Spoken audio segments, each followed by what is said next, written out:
나라를 위해 희생한 참전용사들의 수당이 제각각입니다. 사는 곳에 따라 받는 수당의 차이가 커 제도 개선이 요구됩니다. 침출소에서 발암물질이 검출된 완주 비봉 폐석산 사태는 지자체 무관심과 부실 조사라는 측면에서 익산 장전마을과 무척 닮아 있습니다. 정부가 2040년까지 재생에너지 비율을 35%까지 확대하기로 했습니다. 정책의 중심지가 될 새만금에 관련 기업과 연구소 유치가 시급합니다. 안녕하십니까. 전주 MBC 뉴스데스크입니다.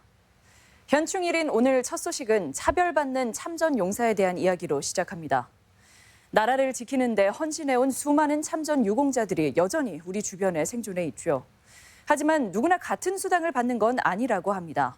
사는 곳에 따라 받는 참전 수당이 모두 다르다는 건데 어떤 사연인지 박연선 기자가 취재했습니다. 지난 1967년 맹호부대 소속으로 1년 2개월간 베트남 전쟁에 참전한 이철재 할아버지. 이 할아버지 역시 참전 용사지만 참전 유공자 수당은 한 푼도 받지 못하고 있습니다. 파병 당시 입은 고엽제 피해 수당을 받으면서 중복 지원이 안 되는 겁니다. 유공자가 차등이 이렇게 등급이 되는데 그걸 받게 되면은 참전 수당은 완전히 없어져 버리는 겁니다. 아예 없어요. 그런 받들을 못해. 참전 유공자로 인정받더라도 이번에는 어디에 사느냐에 따라 수당이 또 천차만별입니다. 국가가 주는 월 30만 원 외에 각 시군의 명예수당이 더해지는데 부안군이 가장 많은 10만 원을 보태는 반면 전주는 6만 원, 순창은 5만 원으로 차이가 있습니다. 타 시도로 넓혀보면 격차는 더 커지는데 충남과 부산, 경남 일부 시군은 최대 월 20만 원 이상을 지급하는 곳도 있습니다. 불공평하죠. 경상도도 지금 25만 원 주는 데도 있고 한데 그런 거 많지요. 동료들은. 왜 딴 데는 많이 주는데 안 주냐. 나라를 위해 바친 희생의 대가가 그저 사는 곳에 따라 대우가 달라지는 현실은 분명 제도적인 개선이 필요해 보입니다. MBC 뉴스 박연선입니다. 현충일을 맞아 도내 전역에서 호국 보훈을 다짐하는 행사가 열렸습니다. 국립임실호국원에서는 국가유공자와 보훈가족 2천여 명이 참석한 가운데 제64회 현충일 추념식을 열고 나라를 위해 목숨을 바치고 헌신한 순국 선열과 호국 영령의 뜻을 기렸습니다. 이 밖에 전주에서는 6.25 사진 전시회, 호국 영령 합동 추모제가 열리는 등 각 시군에서도 현충일 행사가 이어졌습니다. 폐기물 매립장이 들어선 완주 비봉의 폐석산 주변에서 발암물질이 검출돼 논란이 커지고 있습니다. 지자체의 무관심 속에서 발생한 일이라는 점에서 집단 암 발병으로 고통을 받고 있는 익산 장전마을이 떠오르는데요. 두 사례가 어떤 점에서 닮았는지 한범수 기자가 짚어봤습니다.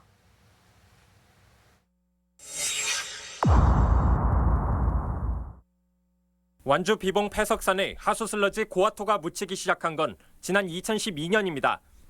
당시 업체 측은 쓰고 남은 돌가루를 묻기 위해 필요하다며 소량의 고아토 매립을 함께 허가받았습니다. 별도 관리 규정이 없다며 완주군은 실제 무엇이 매립됐는지 5년간 단 한 번도 검사하지 않았고 그 사이 업체는 고아토만으로 석산을 메웠습니다. 퇴비를 만들겠다며 담배 찌꺼기 연초박을 들여온 뒤 익산시의 무관심 속에 이를 몰래 태웠던 장전마을 비료 공장이 떠오르는 대목입니다. 불법 행위를 감시 단속할 인력이나 재원들이 좀 있어야 되는데요. 실무자들이 1명이나 2명밖에 되지 않아요.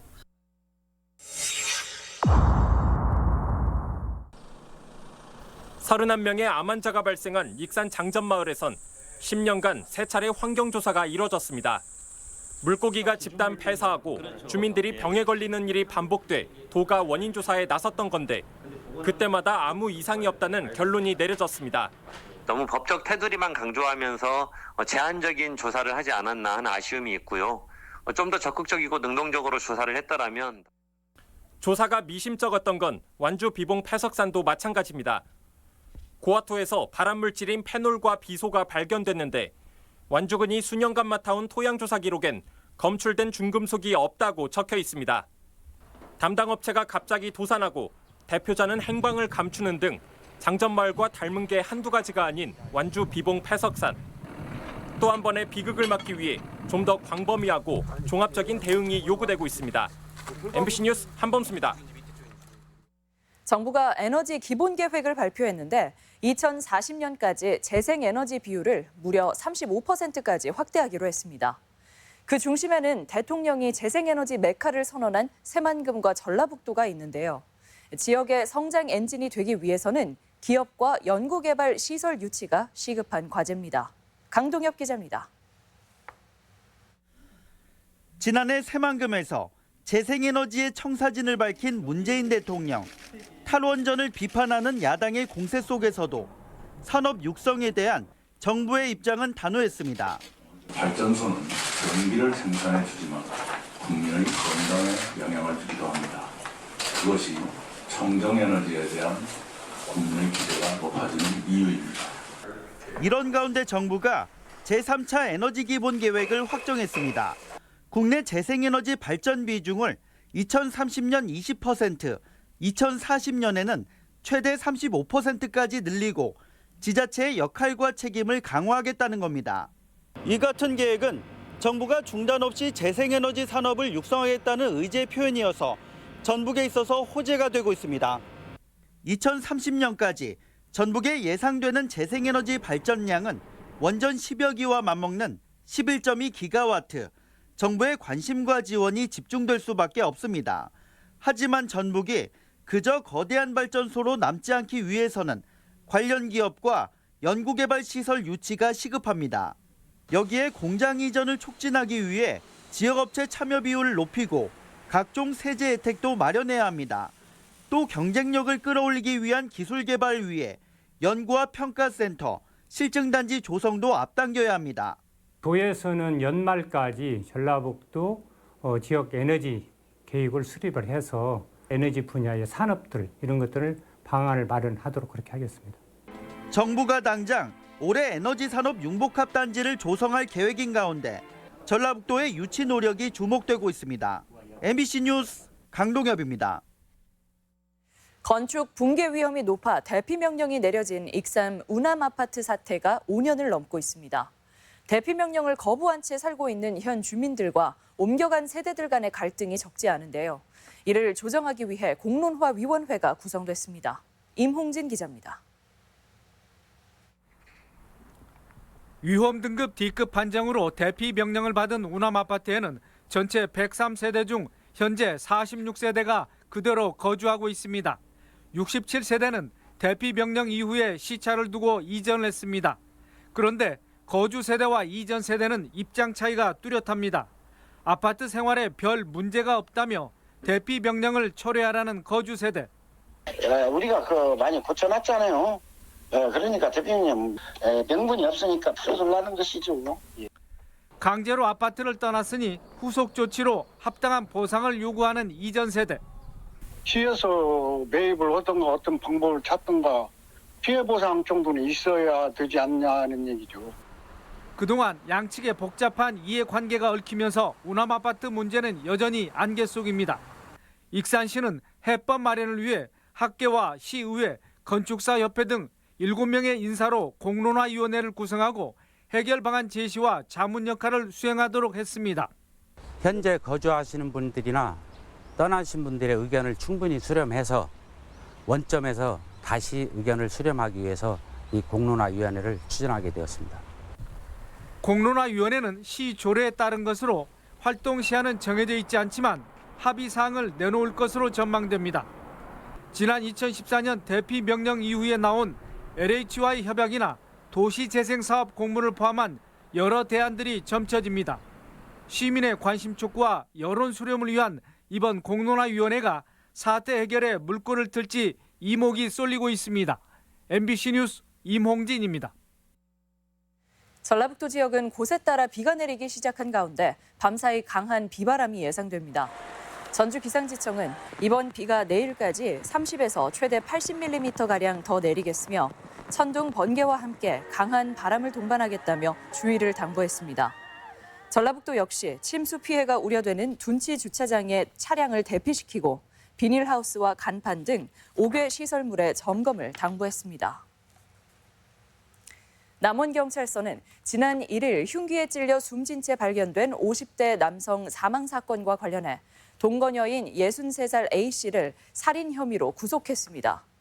A씨는 지난달 23일 새벽 남원의 한 원룸에서 한 달 동안 동거한 50대 남성을 흉기로 찌르고 달아난 혐의이며 경찰은 A씨가 신고 없이 도주한 점을 들어 유력한 용의자로 보고 있습니다. 전화 금융 사기인 보이스피싱 범죄가 갈수록 증가하고 있습니다. 금융감독원 전북지원에 따르면 지난해 도내에서 발생한 보이스피싱 범죄는 1,295건으로 1년 전 757건과 비교하면 71%나 증가했습니다. 금융감독원은 각종 신종 사기 수법이 등장하면서 전국적으로 보이스피싱 범죄 피해액이 하루 평균 12억 원에 이른다며 주의를 촉구했습니다. 도내 지역 상품권이 전국에서 가장 많은 4,300억 원어치가 발행된 가운데 지역 상품권에 대한 도민들의 기대가 큰 것으로 조사됐습니다.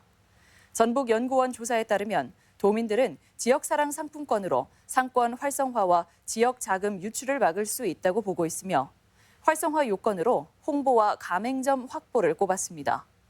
연구원은 상품권 활성화를 위해서는 이용 편의성과 인지도를 높일 것을 주문했습니다. 오늘의 간추린 소식입니다. 내년 새만금 1단계 사업 종료를 앞두고 새만금 개발청이 새만금의 중장기 개발 청사진을 그리기 위한 연구 용역에 착수합니다. 연구 용역은 내년 1월까지 국토연구원이 수행합니다. 순창 강천산이 다음 달 야간 개장에 나섭니다. 순창군 강천산에 38억 원을 투자해 매표소에서 천우폭포까지 1.3km 구간에서 선보일 야간 영상 콘텐츠를 개발하고 다음 달 말부터 일반에 공개합니다. 국회 김종회 의원은 과잉 생산으로 가격 파동이 우려되는 양파와 마늘, 보리의 수급 안정을 위해 수매 비축과 출하 정지, 수출 물량을 늘려줄 것을 정부에 요청했습니다. 부안군이 도내 최초로 고등학교 학생들의 저녁 식비의 절반을 이달부터 지원합니다. 학생 1인당 연간 최대 33만 원을 지원받게 돼 학부모들의 교육비 부담이 줄 전망입니다. 간추린 소식이었습니다. 올 들어 소비자 물가가 꾸준한 상승세를 보이고 있습니다. 전주 통계사무소에 따르면 지난 5월 도내 소비자 물가 지수는 104.78로 1년 전과 비교하면 0.8% 상승하고 연초부터 5개월 연속 오름세를 이어가고 있습니다. 이는 쌀과 돼지고기 등 농축산물 가격이 크게 오른 데다 유가 상승과 택시비 인상, 공동주택 관리료 등이 줄줄이 오른 데 따른 것으로 분석됩니다. 먹거리 생산과 유통, 소비를 통합 관리할 광역 공공급식센터 설치 필요성이 높아지고 있습니다. 전북도 의회는 안전한 식생활 환경 조성을 위해 박희자 의원이 발의한 광역 공공급식센터 설치 지원 건의안을 채택했습니다. 전북 지역 연간 공공급식 예산은 2천억 원이 넘지만 급식 사고가 끊이지 않고 생산과 유통 과정도 허술하다며 전북형 광역 공공급식센터 설치를 대안으로 제시했습니다. 제7회 무주 산골영화제가 이틀째 일정을 이어갔습니다. 개막 이틀째 무주 산골영화관과 전통문화의 집에서는 영화 매기와 사바하 등 20여 편의 작품이 상영됐고 배우와 감독이 관객과 만나는 시간도 가졌습니다. 영화제는 오는 9일까지 계속되며 영화 외에도 공연과 토크쇼가 열려 다양한 볼거리를 제공하고 있습니다. 지금까지 전북권 뉴스였습니다.